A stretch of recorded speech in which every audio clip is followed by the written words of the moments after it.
بچہ اٹھا کے دیکھ لیں، وہ موبائل چلانے میں ماہر ہوگا، گیمیں ایسی ایسی کھیلے گا، ماں باپ حیران ہے، جو ماں باپ کو نہیں پتا وہ 3 سال کے بچے کو پتا ہے، بیٹی کو پتا ہے، جو ماں باپ کر رہے ہیں وہ اولادیں دیکھ کر کر رہے ہیں۔ تو اس واسطے میں یہ کہتا ہوں خود ٹھیک ہو جاؤ، اپنے آپ کو نیکی کی طرف راغب کرو۔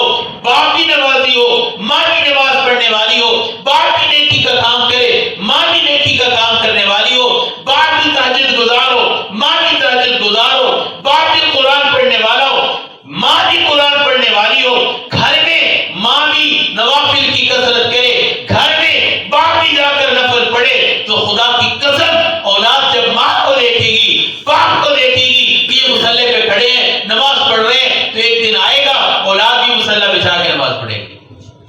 ہم خود تو ٹھیک بنے، ہم یہ چاہتے ہیں ہم ٹھیک نہ ہو، اولادیں ٹھیک ہو جائیں۔ آج یہی وجہ ہے، ہم ٹھیک نہیں ہوتے، ہم نمازی نہیں ہیں، ہم کہتے ہیں میرا پتر تو نمازی اچھی بن جائے۔ یہ کیسے ہو سکتا ہے؟ جب باپ نہیں نماز پڑھ رہا ہے، ماں نہیں نماز پڑھ رہی، اولاد کیسے پڑھے گی؟ اس واسطے پہلے اپنے آپ کو نیکی کی طرف لائیں، استقامت اختیار کریں، نیکی کے اندر اپنے آپ کو ڈالیں، پھر اولاد کی تربیت کی طرف لگیں۔ بایزید بستامی رحمت اللہ علیہ بڑے اللہ کے ولی تھے، تھوڑے سے بڑے ہوئے نا، ماں نے کہا میں نے اپنے بچے کی تربیت اچھی کرنی ہے، ضائع نہیں کرنا۔ اپنے بچے کو لیا اور ایک مدرسے میں چلی گئی اور جا کر استاد سے کہا قاری صاحب یہ میرا بچہ ہے، اس کو آپ نے حافظ بنانا ہے، یہ حافظ بن جائے گا میری دنیا کو سمجھ جائے گی۔ استاد کے پاس بچے کو چھوڑا، گھر چلیے۔ بچے کے ساتھ پیار بھی بڑا تھا۔ ایک دن بچے کے دل میں ماں کی محبت جاگی کہ میں اپنی ماں کو نہیں مل کے آؤں۔ استاد جی سے چھٹی لی کہ میرا دل کر رہا ہے میں ماں سے ملوں۔ چھٹی لے کر گھر آئے، دروازہ بجایا تو ماں نے پوچھا کون؟ کہا بھائی عزیز۔ بات توجہ سے سننا، ماں کی تربیت بتا رہا ہوں کہ تربیت کیسی دکھائی۔ کہا بھائی عزیز۔ ماں نے کہا میرا بھی ایک بھائی عزیز تھا جس کو میں مدرسے چھوڑ کے آئی ہوں، وہ تو حافظ بن کے گھر آئے گا، تو کون ہے؟ تو کون ہے؟ میرا بھائی عزیز تو مدرسے میں ہے۔ وہ بیٹا دروازہ بجاتا رہا، ماں نے اپنے دل کو سخت کیا کہ آج دروازہ کھول دیا نا تو یہ حافظ نہیں بنے گا۔ تھوڑی دیر کے بعد کہا اچھا بچہ کھڑا ہوگا، چلو مل تو لیتی ہوں۔ دروازہ کھولا، باہر گلی میں دیکھا بھائی عزیز گلی مڑ رہا تھا، آواز دی بھائی عزیز ملتا تو جا، او بھائی عزیز آگے ہے تو ملتا تو جا۔ بھائی عزیز نے کہا اب اماں حافظ کو لے کے آؤں گا۔ یہ تربیت ہے، یہ تربیت ہے۔ آج ہم تھوڑی سی بات پہ ہم بچے کو گھر بٹھا لیتے ہیں، تھوڑی سی بات پہ چل کوئی بات نہیں بیٹا آج چھٹی کر لے، کوئی نہیں آج موبائل دیکھ لے، کل پڑھنے چلے جانا۔ نماز کے لیے نہیں پوچھتا ہے بچے نماز پڑھی کہ نہیں پڑھی، آج سبق پڑھنے گیا تھا کہ نہیں گیا تھا، قرآن پڑھا نہیں پڑھا۔ دنیا کے کام کے لیے ہم ہر بات پوچھتے ہیں، یہ کام کیا تو نے، یہ کیا، کبھی یہ بھی پوچھ لیا کہ آج نماز پڑھی، آج 5 نمازیں پڑھی کہ نہیں پڑھی، رات کو پوچھا کریں اپنی اولاد سے۔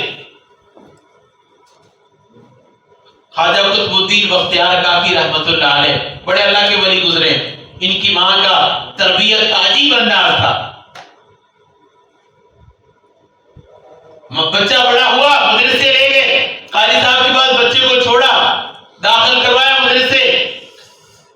بچہ جب پڑھ کے آیا نا گھر اور آ کر کہا اماں جی بھوک لگ رہی ہے کھانا دو۔ کہا بیٹا پڑھتا مدرسے میں، کھانا میرے سے مانگ رہا ہے، اللہ سے مانگنا۔ کیسے مانگو اماں جی؟ کہا مصلی بچھا، ہاتھ اٹھا، اللہ سے مانگ کہ اللہ بھوک لگ رہی ہے کھانا دے۔ اماں نے جلدی توا رکھا، کھانا بنایا، پتر کو مصلی پہ بٹھا دیا، مانگتا رہے اللہ سے، کھانا اٹھا کے چھپا دیا۔ کہا اب اللہ نے تیرا کھانا بھیج دیا ہے، تلاش کر کے کھا لے۔ کمرے میں دیکھا کھانا مل گیا، کھا لیا۔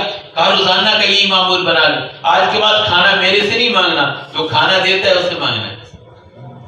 یہ تربیت ہے نا۔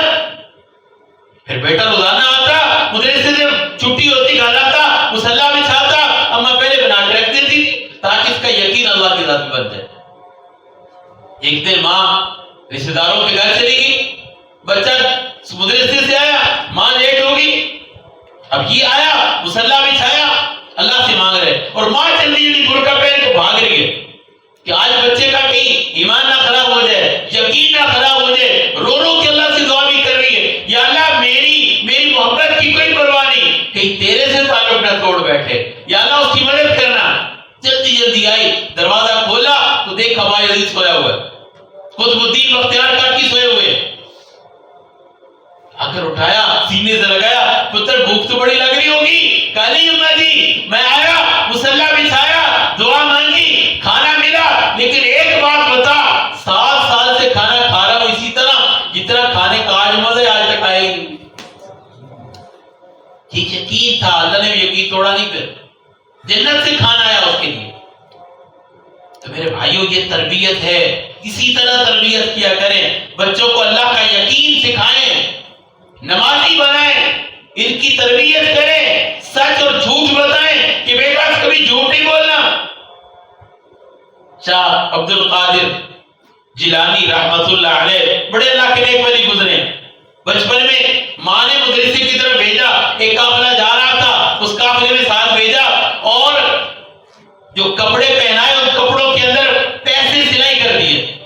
اب یہ قافلے کے ساتھ شاہ عبد القادر جیلانی رحمت اللہ علیہ بھی جا رہے ہیں، شیخ عبد القادر جیلانی، راستے میں ڈاکو پڑ گئے، ڈاکو نے سارے قافلے کو لوٹ لیا اور بچے کو کہا بھی تیرے پاس بھی کچھ ہے؟ پہلے ساری تلاشی لی، بچے کے پاس کچھ نہیں نکلا، کہا تیرے پاس بھی کچھ ہے؟ کہا ہاں میرے پاس پیسے ہیں۔ کہا تیرے پاس تو نہیں ہے، ہم نے تو تلاشی لی پیسے نہیں نکلے۔ کہا میرے پاس پیسے ہیں، یہ دیکھو اماں نے اندر سلائی کیے ہوئے ہیں۔ وہ جو ڈاکو کا سردار تھا کہنے لگا پتر تو کہہ دیتا میرے پاس نہیں ہے، ہم نے تو تلاشی لے لی تھی۔ کہا میری اماں نے ایک اور بات مجھے سکھائی ہے، بیٹا زندگی میں کبھی جھوٹ نہ بولنا، بیٹا زندگی میں کبھی جھوٹ نہ بولنا، یہ میری ماں کا سبق ہے۔ آپ نے پوچھا میں نے بتا دیا۔ وہ جو سردار تھا رونے لگ گیا، کہنے لگا اتنی اچھی تربیت، آج تک کون ساری زندگی جھوٹ بولتے رہے، رب کی نافرمانیاں کرتے رہے، ہمیں تو ڈر نہیں آیا، تیرے اندر اللہ کا اتنا ڈر ہے، تو نے ہمارے سامنے میں جھوٹ نہیں بولا، توبہ کر لی۔ یہ اللہ کے سامنے رونے لگے، یا اللہ آج کے بعد چوری نہیں کریں گے۔ ایک سچ نے زندگی بدل دی۔ تو یہ تربیت ہے، اپنے بچوں کو نیک بنائیں، حافظ بنائیں، قاری بنائیں، آخرت ہماری سمجھ جائے گی اگر بچے ٹھیک ہو گئے، زندگی سمجھ جائے گی۔ ان کو عالم بنائیں، مدرسے میں بھیجا کریں، بچوں کی اچھی تربیت کریں، ان کو نماز کا کہیں۔ حضور علیہ السلام نے فرمایا جب بچہ 7 سال کا ہو جائے نماز کا کہو، جب 10 سال کا ہو جائے تو پھر پٹائی کر کے بھی نماز پڑھو، ان کی پٹائی کرو، بھائی نماز تو نہیں پڑھی، سختی کرو۔ تو آج یہی وجہ ہے ہمارے بچے بچپن میں بگڑ جاتے ہیں، جب بڑے ہو جاتے ہیں پھر ہمارے اوپر یہ حکمران ہوتے ہیں، ماں باپ جو ہے وہ خادم ہوتے ہیں، پھر کہتے ہیں ہماری مانتے نہیں ہیں۔ حضرت علی رضی اللہ تعالیٰ سے کسی نے پوچھا کہ بچوں کی کیسی تربیت کریں؟ آپ نے فرمایا 7 سال تک بچے کو حکمران بناؤ، خود خادم بنو، 7 سال تک بچے کو حکمران بناؤ، خود خادم بنو، پھر اگلے جو 7 سال ہیں خود حاکم بنو، بچے کو خادم بناؤ۔ پہلے 7 سال بچہ حکمران، خود خادم، بچے کی بات مانو، ڈانٹو نہیں، پٹائی نہ کرو، کیونکہ اس کا دل بوجھ جائے گا، ختم ہو جائے گا۔ فرمایا جب اس کو حکمران بنا دو گے یہ ہوشیار ہو جائے گا، جب اگلے 7 سال ہوں گے پھر تم حکمران بنو، پھر پوچھو یہ کیوں کیا، یہ کیا کر رہے ہو، ایسا نہیں کرنا چاہیے تھا، 50 روپے دیے دیکھو کیا لے کے آئے، پھر خود حکمران بنو، ان سے پوچھ کرو کہ کیا کرتے ہو، آج کیا کیا، نمازیں کتنی پڑھی، مدرسے گیا تھا، سبق کیا سنایا، کیا پڑھ کے آیا، نماز پڑھی نہیں پڑھی، آج جھوٹ تو نہیں بولا، آج کی غلط کام تو نہیں کیا۔ جب پوچھ کرتے رہو گے اس کی زندگی سنورتی جائے گی، تربیت کی طرف آئے گی، جب یہ جوان ہو جائے گا پھر سیدھے رخ پہ چلے گا۔ یہ اصول ہماری زندگی میں آنا چاہیے۔ تو میری بہنوں، میرے بھائیوں، ان اصولوں کو سامنے رکھ کے اپنے بچوں کو نیک بنائیں، اچھی تربیت کریں، سخی بنیں، خرچ کرنے والے بنیں، جب بھی خرچ کریں بچوں کے سامنے کریں۔ ایک نسخہ یہ بھی ہے، علماء کرام نے لکھا ہے جب بھی خرچ کرو بچوں کے سامنے کرو، مسجد کو دو، جب مسجد کے لیے اعلان ہو رہا ہے تو فوراً چندہ بھیجو اور بچوں کے ہاتھ بھیجو تاکہ ان کو بھی پتہ چلے کہ اللہ کے لیے ہم نے دینا ہے. بعد میں بخیل نہ بن جائے, دنیا کے پیسے دنیا پہ لگانا لگ جائیں, بلکہ اللہ کے لیے لگائیں. قاری صاحب کی خدمت کرنی ہے, بچے کے ہاتھ بھیجو, جاؤ یہ قاری صاحب کو دینا, تاکہ ان کو پتہ چلے بڑے ہو کے امام مسجد کی بھی خدمت کرنی ہے. تو اس طرح بچوں کی تربیت میں یہ چیزیں بھی شامل کریں. اللہ تبارک و تعالی ہم سب کو ان باتوں پہ عمل کی توفیق نصیب فرمائے.